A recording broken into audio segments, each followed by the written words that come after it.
فسبحان الله اول ما فكرت في موضوع ورك سبيس، عايز اقول لك يا حسن ان بعدها ب 15 يوم انا كلمت السمسار بتاعي، هو قاعد معانا في نفس الشارع، قلت له انا عايز مكان ظروف 1 2 3 وفي جنينه ومكان واسع وعايز، انا عايز المكان ده عشان هعمل فيه 1 2 3. بعدها ب 15 يوم الاقي السمسار جاي يقول لي الدكتوره اللي جنبك هنا هتسيب المكان كمان شهر. سبحان الله. بعد 5 سنين يعني سبحان الله سبحان الله، بعد 5 سنين هي قعدهم في المكان، وبعد 15 يوم من انا فكرت بس في الفكره. فايه ده، انا بحب اصلا الشارع انا حابب الشارع اللي انا قاعد فيه ده، انا حابب 251 وحابب وجنبك كمان مش حته بعيده، جنبي جدا يعني. انا بنزل بتزحلق من على السلم بنزل اقعد في المكان فاهم. فمن هنا بقى قلت خلاص يلا اروح اكلم صاحب المكان، وقعدنا اتكلمنا، قلت له انا هفتح مكان 1 2 3. طبعا المكان منطقه هاديه، قلت له لا انا مش هسيب اي ازعاج لاي حد من الجيران، وما تقلقش انا حد مش بتاع مشاكل. والحمد لله حتى سوفر لحد دلوقتي انا جيراني كلهم بيحبوني وبحبهم، وحتى اللي كان في بيننا ما بينهم مشاكل اتحلت ريزولفد. ودي برضه واحد من مشاكل اللوكال بيزنسز يعني عامه، فكره ان انت جيرانك دايما بيبقى فيه عارف انت مناوشات ساعات، بس لازم تبقى بتريزولف الحاجات دي اول باول عشان ما تجيش عليك بالسلب في الاخر. فسبحان الله يعني. واشمعنى اورا بقى الاسم اورا؟ هل في سبب بيهايند ولا؟ بص في حاجه غريبه قوي، ان كل مكان اشتغلت فيه كان بيبدا بحرف الاي. طب بجد يعني اركيوس واكو، وقلت بقى انا عايز اختار اسم المكان. طيب المكان طبعا كان عندي بقى اطلاع على حاجات بقى، فكره السبيريتشوال وفكره الانرجي وفكره النيتشر، فكنت عايز اعمل ميكس وفي الحاجات دي كلها، لان ده جو المعادي شويه فاهم يعني. فكره اليوجا بقى والحاجات دي كلها، الحاجات اللي هي اللذيذه دي. ما اعرفش تعرف يعني ايه اورا، بس اورا يعني الحاله اللي حوالين الانسان. وفي حاجه اسمها 7 شاكرز اوف انرجي بتاعت الانسان. فانا ايستدد الموضوع ده كله، قريت فيه وحبيت فكرته، فاستوحيت الاسم نفسه من ان اورا هي ميكس اوف نيتشر وميكس اوف انرجي، وهي الحاجه اللي بتخلي الانسان مستريح. يعني الحاجه اللي هو انت بتفهم منها انت ايه الاورا بتاعتك. لما دلوقتي بقى بقينا اللينجو بتاعتنا هنا في المكان، ده الاورا بتاعته حلوه، ده الاورا بتاعته وحشه، فاهم يعني الانرجي بتاعته الفايب بتاعه كده فاهمني. فاورا جت من هنا، جت من ان محتاجين ميكس في الحاجات دي كلها. وحتى الاسم نفسه كان قبل الديزاين، انت متخيل يعني هو الديزاين انسبايرد كمان من الاسم. فالديزاين كنا عايزين بقى حاجه كوزي، حاجه مريحه للاعصاب، حاجه الناس تيجي لما تدخل كده المكان تحس ان هي مستريحه بجد. فلازم طبعا الكالر باليت بتاعتنا خلاص بقى، رحنا بنترست بقى ويلا جمع ريفرنسز من هنا ومن هنا ومن هنا ومن هنا، وجبنا 3 دي انتيريور ديزاينر. كان واحد صاحبي كان شاطر جدا جدا جدا ما شاء الله عليه، سبيعي. سبيعي كان يعني ما شاء الله عليه، هو لسه في رابعه كليه بس بجد بجد بيعمل شغل خطير. حد كده من اللي هو ان شاء الله هيبقى ليدنج في الفيلد بتاعه. جه وطبعا انا طلعت عين امه معايا، انا اسف اسبيعي بس يعني طبعا كان بيعمل ديزاينات، اقول له لا احنا في ايدنتيتي معينه، في براندنج معين، طب لا عايزين نعمل دي، عايزين نخلي دي، عايزين نغير الالوان هنا.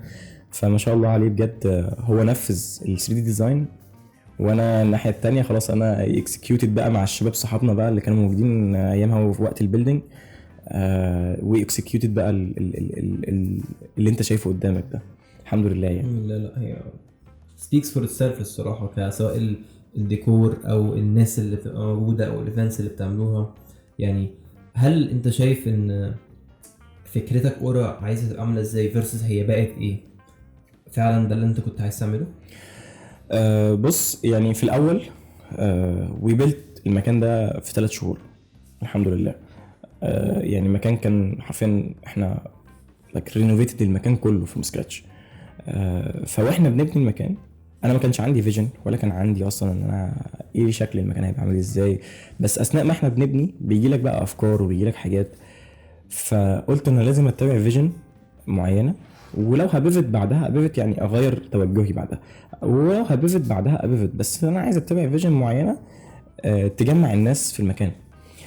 فقلت اركز قوي على الناس الكرييتيف، بما ان المكان هيبقى كرييتيف اصلا وشكله مريح وكده فايه اقرب حاجه بقى لشكل المكان؟ الارتستس عامه، سواء بقى ميوزيشنز، ناس شغاله في الميديا، ناس شغاله في الكرييتيف اندستري عامه بشكل عام.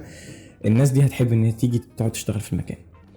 فقلنا خلاص عايزين نركز على ان احنا نجيب الناس دي عندنا.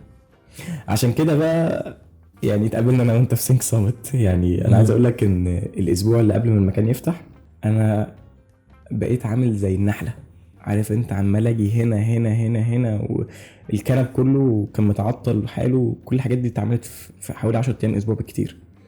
واللي خلاني افتح واللي خلاني نقول يلا بينا احنا هنفتح اورا سبيس يوم 7 ديسمبر في 2023 ان انا اخدت قرار. الانسان بطبعه بيريح. يعني انت لو بقالك 3 شهور بترينوفيت المكان، انت ممكن تقعد شهرين كمان. بس انا بدفع ايجار كل شهر، بخسر فلوس. وفي صناعيه بيجوا وبديهم فلوس، حرام. فقلت انا عايز احط ديدلاين لنفسي. انا مفيش حد بيحط لي ديدلاين، انا خلاص اتس ماي اون ثينج، ومحدش حاط لي ديدلاين. انا عايز احط ديدلاين لنفسي. قلت خلاص انا هعمل ايه؟ صاحبي كان ايامها، واحد صاحبي قال لي ان في سينك سامت شغال 3 ايام وروح ووزع فلايرز وبتاع. فالحمد لله نصحني نصيحه انا اشكره جدا عليها. هو عايز اقول لك، يمكن عايز اديك فرصه انك تسمع برسبكتيف حد، سواء حد اورا بالنسبه له ايه، اتمنى ده يستفيد منها ازاي وشايفها ازاي. يقول لك شايفها ازاي الاول.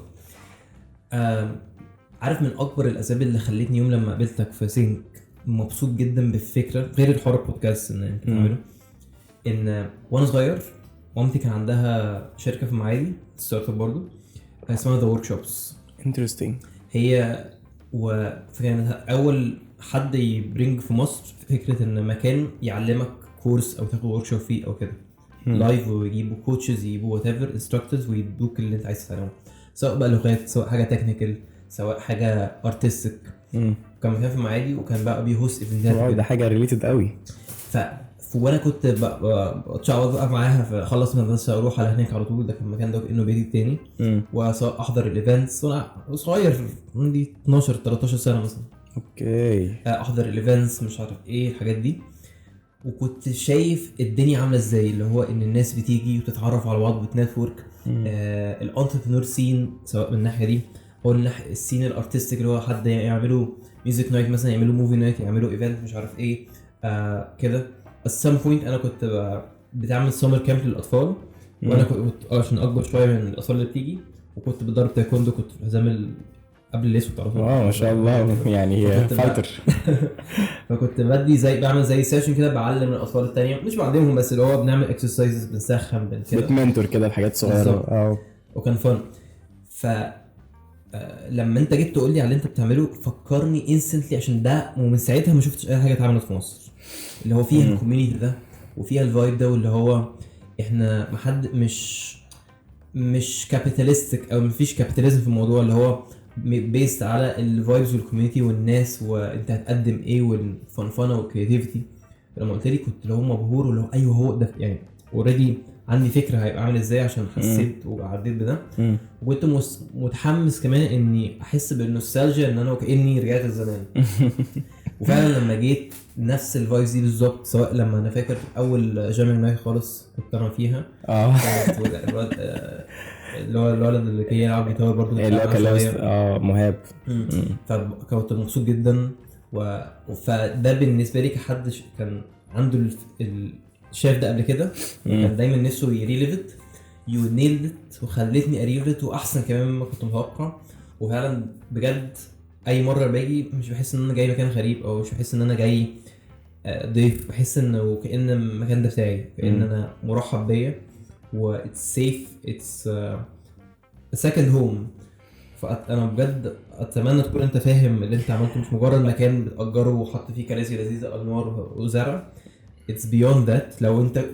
لو شلت كل الخشب والكنب والزرع، السيل هيبقى، عشان مش ده اللي انت عملته. اللي انت عملته الحته دي، ان الناس عندها مكان تقدر تروحه تبقى نفسها، اللي هيشتغل، اللي عايز يتكلم مع اصحابه، يقابل اصحابه، اللي عايز يريلاكس، اللي عايز يحضر ايفنت يسمع مزيكا، اللي عايز يقعد it's a space for everything يعني قصدك. عامة انا مبسوط قوي بجد بالكلام اللي انت بتقوله ده، لان يعني عايز اقول لك ان يعني حاجة من الفاليوز اللي كنت بحاول اقدمها او كلنا بنحاول هنا نقدمها في المكان بجد بجد يا حسن، اللي انت بتتكلم فيه ده. يعني فكرة الكوميونتي، to build a community نضيف، you have to make people feel ان هم محتضنين في المكان. بالظبط، في وورمنس في الموضوع، ان احنا انت مش زي ما انت قلت، هو الموضوع فعلا مش كابيتاليزم، يعني هو الموضوع مش فلوس بحت يعني.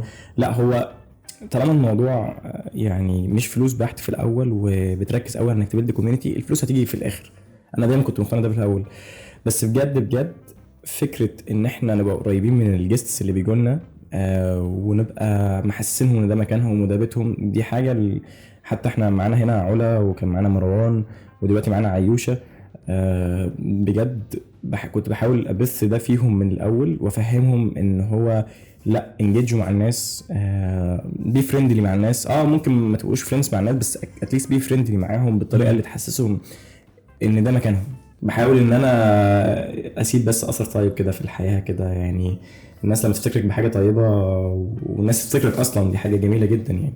كل انسان فيه الوحش وفيه الحلو، دايما مفيش حد حلو 100% ومفيش حد وحش 100%، بس اتليست خلي الحلو يطغى على الوحش، خلي الطيب يطغى على الخبيث اللي جواك. فدايما عندي الفكر ده، ودايما بتبع الفكر ده، ان طول ما انت ماشي في الحياه حاول ما تأذيش حد، حاول قدر الامكان تكون هين لين على الناس اللي حواليك. لو انت ما عندكش ذكاء عاطفي تبقى فاهم الناس ومشاعرهم واحاسيسهم. انا ما كانش عندي ذكاء عاطفي بربع جنيه قبل كده، بس اتعلمت ده، وتعلمته بالطريقه الصعبه، اتعلمت ثيوريتيكلي وتعلمته براكتيكلي. في ناس اتأذت مني وانا بعتذر لهم جدا، بس بعد كده عرفت ان انا اذيت الناس دي، وعرفت اذيتهم ازاي، وما كانش قصدي، وفي حاجات كان قصدي، بس بعد كده لا، انا محتاج اكون متسامح كده مع نفسي عشان اقدر اتسامح مع الناس اللي حواليا. وفي ثيوري كده بتقول لك ان الناس اللي حواليك هم ريفليكشن من شخصيتك. صح جدا، 100% اتفق. فسبحان الله، لو انت عايز شخصيتك تبقى حد كويس وحد جميل، الناس حواليك تبقى ناس كويسه، الناس اللي حواليك تبقى كويسه وجميله جدا كمان. عايز اقول لك بجد شكرا على الكلام ده. انا حاسس يمكن تكون دي اول حلقه، مش ببقى اللي هو انا هدفي اسالك اسئله واطلع منك باجابات وخلاص، قد ما انا مستمتع ان انا قاعد بسمعك، وانا بسمعك وبسمع قصتك، حاسس انه في اعجاز بتاع سبحان الله، انه كل شويه ربنا يحطك في موقف ويطلعك منه، ويدخل حد في حياتك تستفيد منه بكذا ومش عارف ايه والحاجات دي كلها. هي فكره غريبه، بس اللي هو ان قصتك بالنسبه لي من اكبر، انا عارف دخلنا في حته بعيد شويه، بس من اكبر الدلائل اللي في الدنيا، انه ربنا بيسر كل حاجه ومخطط لكل حاجه بليفل احنا عمرنا ما نقدر نفهمه. سبحان الله، يعني كلها تيسير من ربنا. كلها ربنا كاتبها يعني. وعلى فكره عايز اقول لك ان بجد سبحان الله، اورا سبيس كمكان، كبزنس او كستيج، هعتبرها بقى كستيج في حياتي، ما كانتش هتحصل الا لو انا كنت مريت بالستيجز اللي قبلها كلها. الاير بي ام بي والاكسبيرينس اللي خدتها من الاير بي ام بي، الناس اللي كنت بكلمها، الستارت اب اللي كنت شغال فيها، اركيس اللي كنت معاهم، وانا بقول لك ده نتاج كل الانبوتس اللي خدتها في ال4 سنين اللي فاتوا. فسبحان الله، والمشاكل طبعا اللي حصلت علمتني ان انا اتعامل مع الناس ازاي، وعلمتني اظبط الناس السايكوز ازاي، وبقيت خلاص انا بكتزم داون لا في كل حاجه ليها سبب يعني. سبحان الله. عارف انا الفتره اللي انا فيها دلوقتي في حياتي حاجات كتير عماله تحصل، وببقى دايما بحاول ادور على السبب وراها. حاجات كتير مثلا مش عاجباني، ابقى طب يا رب، بس انا دعيت ان ده مثلا عايز يحصل ما حصلش، او دعيت ان مش عارف ايه، بس دايما بحاول الوك اون ذا برايس، اللي هو اكيد في السبب من ده، اكيد عشان ربنا بيحضر لي حاجه حلوه بعدين. فقصتك دلوقتي خلتني اتاكد انه عارف عشان اوصل للحياه الافضل اللي انا عايزها محتاج اعدي بشويه حاجات عشان تاهلني لده.